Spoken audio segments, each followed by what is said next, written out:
having a chance to look at it a little bit closer, a lot of times in this game, especially when it's really competitive, a lot of your battles are not really against the competition to some degree. We've got a group here that I think is totally committed to the cause. It's a coachable group. I think we've got a group of players that are really intentional about trying to be great teammates and do their best at their role relative to the team. And I think when you're totally committed to a cause, when you get in the battle and there is adversity, I think that's reflected. And one thing I can say about our team that impressed me was that although we got down 14-0 in that game, and there were a lot of ups and downs, they continued to stick together in battle. I think listening to our accountability group earlier today, we're still chasing that complete game. I think we're still looking for all parts of our team to play at the high level that they have played at times. And I think ultimately that's the focus here down the stretch. It's important that we keep an attitude, a mindset, trying to be, I think teachability in particular is an attitude, it's a mindset, and I think that no matter how much you know or think you got to make sure that you can learn from every single situation. And I think we've been through some experiences. It's important that if we can keep this mindset, then we can take adversity and turn it into our advantage. And I think for our team in particular, we have to create that attitude and that mindset towards some of the things that we've been through. So I do think that after being around our team yesterday and listening to some of our key leaders, I do think that this group is in a good place. I know that may be hard for other people to understand, but we have a group that I respect, and I think they respect each other.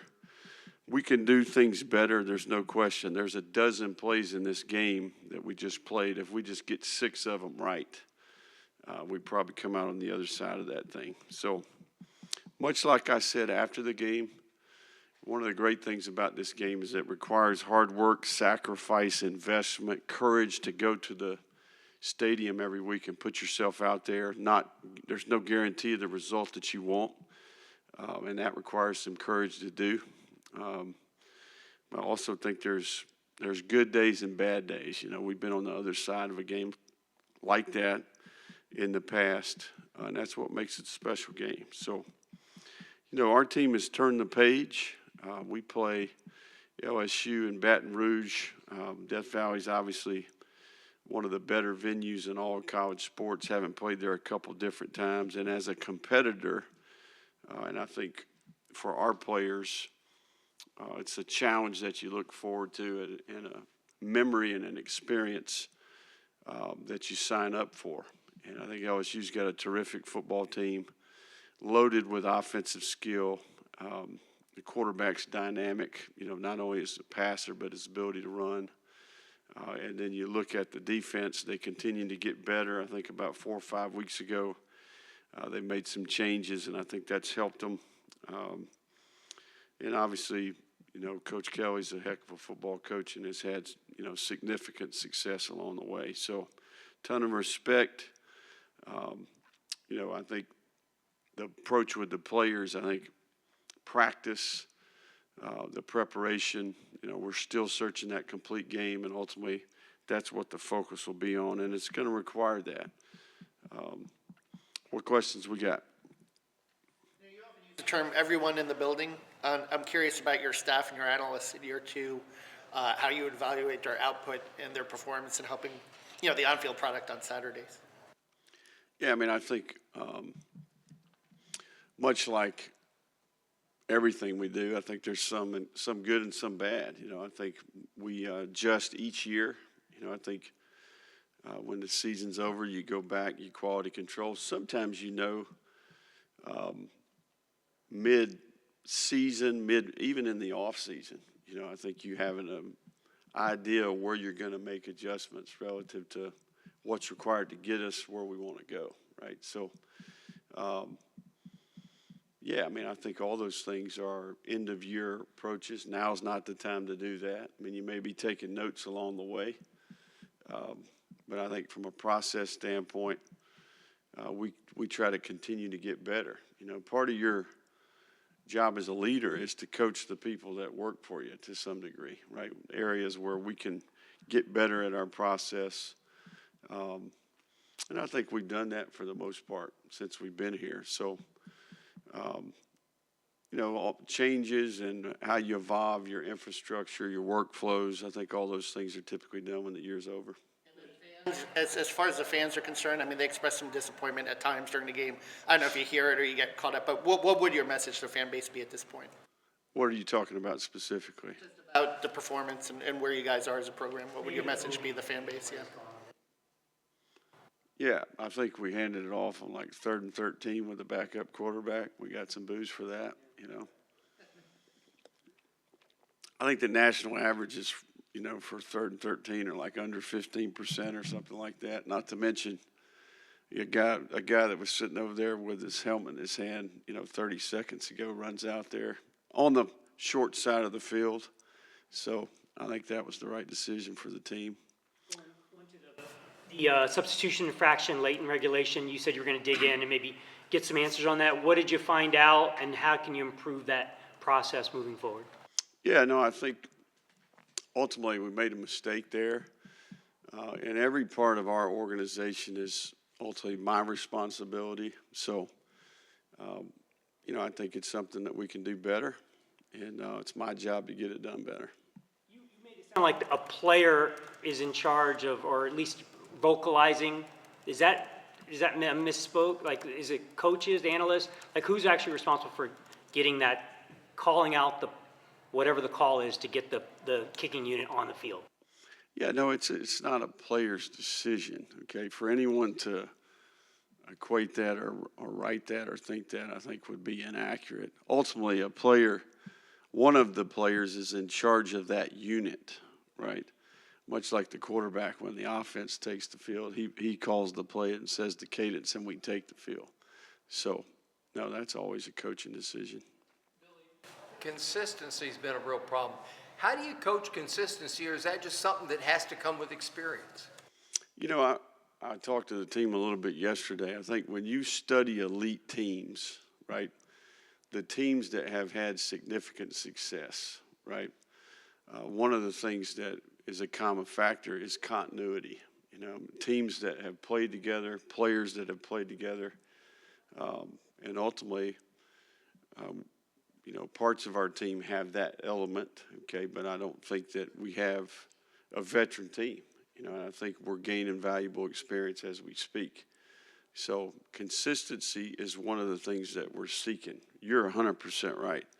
And I just said it earlier. I mean, I think if we could take the best performances of some of the position groups, some of the units, and put all those together, you know, that's what we're trying to get accomplished, right? So, you know, at this point in the year, your depth becomes important as you get a handful of players banged up. We had some players that were playing Saturday that this was their first significant experience in their career. So continuity is important, you know, and I think a veteran team, ultimately, I think that allows you to have an elite team and a team that can play with consistency.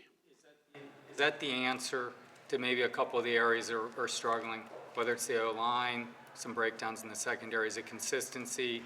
I mean, obviously the performance probably needs to elevate a little bit. I mean, what are the solutions, I guess, at areas like those? You know, I thought, you know, offensively in the game, I thought that we're just a little bit off, you know, the attention to detail. I thought, in particular, 3rd and medium is the area where I'd like to have a few back in terms of decision-making, screen execution, protection, you know. I thought we had about 5 or 6 plays that were in that 3rd and medium range that ultimately could have been a difference maker. You know, you look up, you do a couple of those right, you score 50 points. You know, you make it a non-factor. So, you know, we gave them 7. You know, I think defensively we need to clean up. We had quite a few mental errors in the game. It's been a long time since that was the case. And then I thought we didn't tackle well. And look, I think their personnel contributes to that a little bit as well. So offensively, a little more detail, a few more throws you'd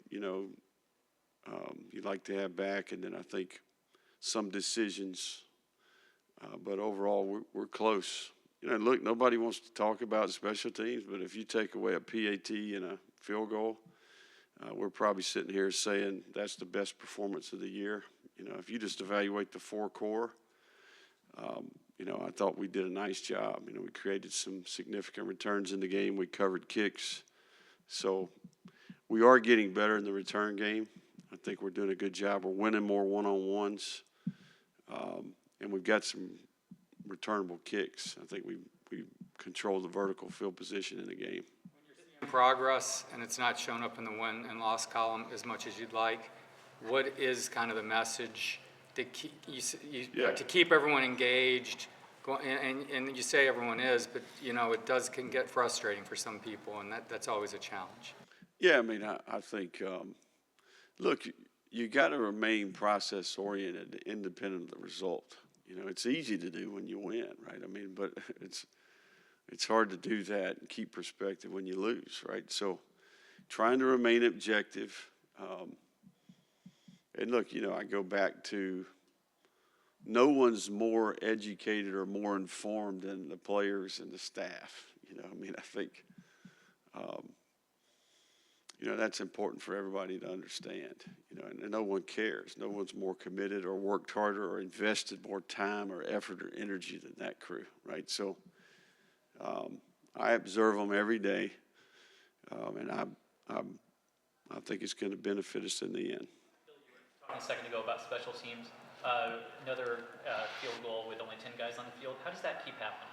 What play are you talking about specifically? Field goal block. Arkansas's 37-yard field goal in the second quarter.